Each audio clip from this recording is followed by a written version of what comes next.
कांग्रेस को राष्ट्रीय अध्यक्ष मिलने के बाद अब छत्तीसगढ़ में नए बॉस पर चर्चा गर्म है। इसको लेकर कई दावेदार भी सामने आ रहे हैं।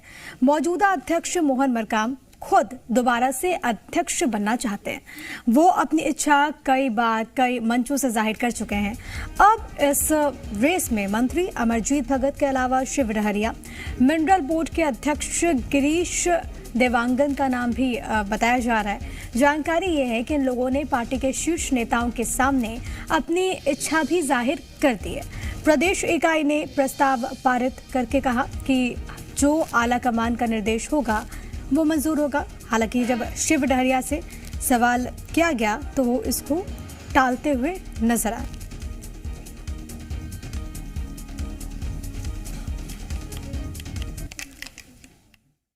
कार्यकर्ता हूँ। पार्टी आज तक मेरे को जो जवाबदारी दी है, मैं अपने दायरे में रहता हूँ और दायरे से बाहर जा कर के ना कोई उम्मीद करता हूँ ना सोचता हूँ। तो मैं एक सामान्य कार्यकर्ता हूँ और मेरा ऐसा कोई मनसा या इच्छा। देखिए, ये आला कमान किसको बनाता है नहीं बनाता है वो तो तय करने का काम आला कमान का है, और आला कमान जिसको बनाएगा उसका स्वागत है। तो आला कमान जिसको बनाएगा उसका स्वागत है। दोनों मंत्रियों की प्रतिक्रिया तो आपने सुन ली। तमाम पहलुओं को समझने की कोशिश करते हैं। रायपुर से मेरे साथ मेरे सहयोगी रुपेश गुप्ता इस वक्त जुड़ गए। रुपेश, गहमा गहमी तो इसको लेकर बहुत ज्यादा तेज थी कि छत्तीसगढ़ कांग्रेस इकाई का भी बॉस बदला जा सकता है। कुछ नाम सामने आ रहे हैं जिसमें प्रमुख तौर पर जो कि मौजूदा पीसीसी चीफ है मोहन मरकाम, इसके अलावा शिव डहरिया और अमरजीत भगत का नाम भी है। किस तरीके की हलचल प्रदेश में इसको लेकर? देखिए, जाहिर तौर पे क्योंकि एआईसीसी को ये अधिकार दिया गया है, चूंकि पीसीसी जब एआईसीसी में नए अध्यक्ष का इलेक्शन हुआ है तो उनको ये अधिकार दिया गया है कि वो अपने हिसाब से यहाँ पे अध्यक्ष निर्वाचित कर सकते हैं, मनोनीत कर सकते हैं। तो उसी के लिहाज से अब ये चर्चाएं शुरू हो चुकी हैं कि नया अध्यक्ष कौन होगा। क्या मोहन मरकाम कंटिन्यू करेंगे या फिर उनकी जगह कोई दूसरा आएगा?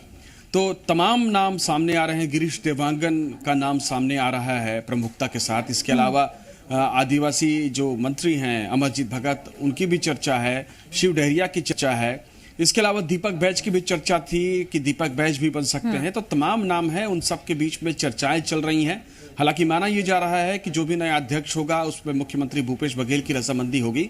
लेकिन चूंकि टेन्योर पूरा हो चुका है और नियुक्तियां होनी है, नियुक्तियां कब होती हैं बहुत ज्यादा विलंब नहीं है, लेकिन कौन होगा ये अपने आप में बहुत बड़ा सवाल है। क्योंकि मोहन मरकाम पूरी तरह से कोशिश ये कर रहे हैं कि वो बने रहें।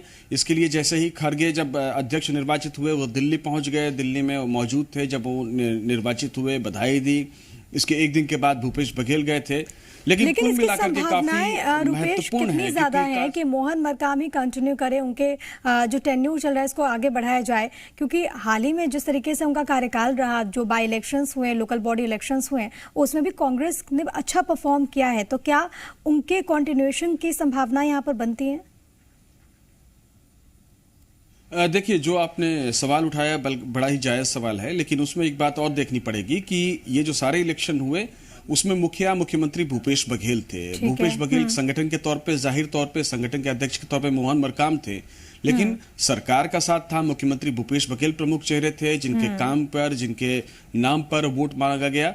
तो जाहिर तौर पे जब सत्ता में कोई पार्टी होती है तो वहां पे प्रमुख संगठन का भले ही अध्यक्ष होता है लेकिन सर्वे सर्वा मुख्यमंत्री हो जाता है, और वही स्थिति छत्तीसगढ़ में है। लेकिन जिस तरह के सियासी घटनाक्रम पिछले कुछ दिनों से घटी है, जिस तरह से लगातार खबरें आई हैं कि सत्ता और संगठन के बीच में खासतौर से भूपेश बघेल के साथ उनकी जो ट्यूनिंग है वो उतनी अच्छी नहीं है। बीच में जब एक बैठक हुई थी उसमें भूपेश बघेल नाराज हुए थे कि उनको इत्तला नहीं दी जा रही है, उनको बुलाया नहीं जा रहा है। तो ये खबर भी सुर्खियां बटोरी थी। और कल का जो पॉलिटिकल अफेयर कमेटी की जो बैठक है, पहली बैठक, उसमें भी वो शामिल नहीं हुए थे। तो बड़ा सवाल ये है कि क्या मुख्यमंत्री भूपेश बघेल ये चाहेंगे कि मोहन मरकाम कंटिन्यू करें, और क्या जाहिर तौर पे जो नया अध्यक्ष होगा उसमें मुख्यमंत्री की बड़ी भूमिका होगी। एक वरिष्ठ मंत्री से जब हमारी बातचीत हुई तो उन्होंने साफ तौर से कहा ऑफ द रिकॉर्ड कि जो नया अध्यक्ष बनेगा वो मुख्यमंत्री भूपेश बघेल की मर्जी से बनेगा, क्योंकि अगले साल इलेक्शन में जाना है और सारा दारोमदार मुख्यमंत्री इसी भूपेश से बघेल जुड़ा पर हुआ रहेगा। सवाल ऐसी रुपेश परिस्थिति कि ज्यादा वक्त नहीं है 2023 में, जब प्रदेश में चुनाव होना है और ऐसे में जब पार्टी खुद अलग अलग क्षेत्रों पर फोकस कर रही है, प्रदेश प्रभारी भी प्रदेश के दौरे पर अलग अलग क्षेत्रों में जा रहे हैं, समीकरणों को साधने की कोशिश कर रहे हैं, तो ये माना जाए कि जो अगला पीसीसी चीफ होगा उसमें भी तमाम समीकरणों को साधने की कोशिश पार्टी करेगी।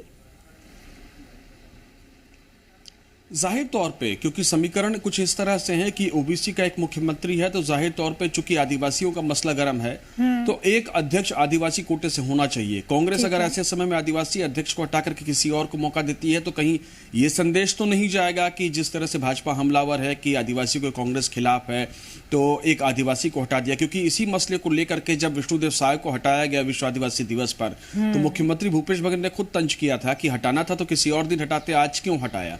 तो ऐसी परिस्थिति में जाहिर तौर पे कांग्रेस क्या ये जोखिम ले पाएगी और ये अपने कार्यकर्ताओं को, वोटर्स को समझा पाएगी कि आदिवासी मुख्यमंत्री को हटा करके किसी गैर आदिवासी को बनाया जाए। लेकिन बड़ा सवाल ये भी है कि अब चूंकि जो बड़ा 2023 का सबसे बड़ा मुद्दा, सबसे बड़ा चेहरा वो भूपेश बघेल होने जा रहे हैं, तो ऐसी परिस्थिति में वो कितने कंफर्ट हैं, क्या इस चीज को वो मैनेज कर लेंगे कि अगर गैर आदिवासी कोई प्रदेश अध्यक्ष बनता है तो ऐसी परिस्थिति में वो अपने मतदाताओं को कन्विंस कर लेंगे। ये कुछ सवाल हैं जिनका जवाब मिलने पर ही ये तय हो सकता है कि कौन पीसीसी अध्यक्ष होगा। फिलहाल रेस चल रही है और रेस में नए नए नाम आप सामने आ रहे हैं और उनके बीच में अलग अलग तरीके से कोशिशें भी हो रही हैं। और देखिए दिलचस्प ये भी है कि जो दो मंत्री जिनके प्रमुख तौर पर नाम सामने आ रहे हैं, चाहे वो शिव डहरिया हो या फिर अमरजीत भगत, जब उनसे सवाल पूछा गया तो क्लियरली उन्होंने जवाब नहीं दिया। ये कहा कि पार्टी आलाकमान का फैसला जो भी होगा वो सहर्ष स्वीकार होगा, लेकिन अंदर खाने बहुत कुछ चल रहा है। अब तस्वीर कैसी आती है वो देखना होगा। बहुत शुक्रिया आपका रुपेश, तमाम बातचीत और जानकारी हम तक पहुँचाने के लिए।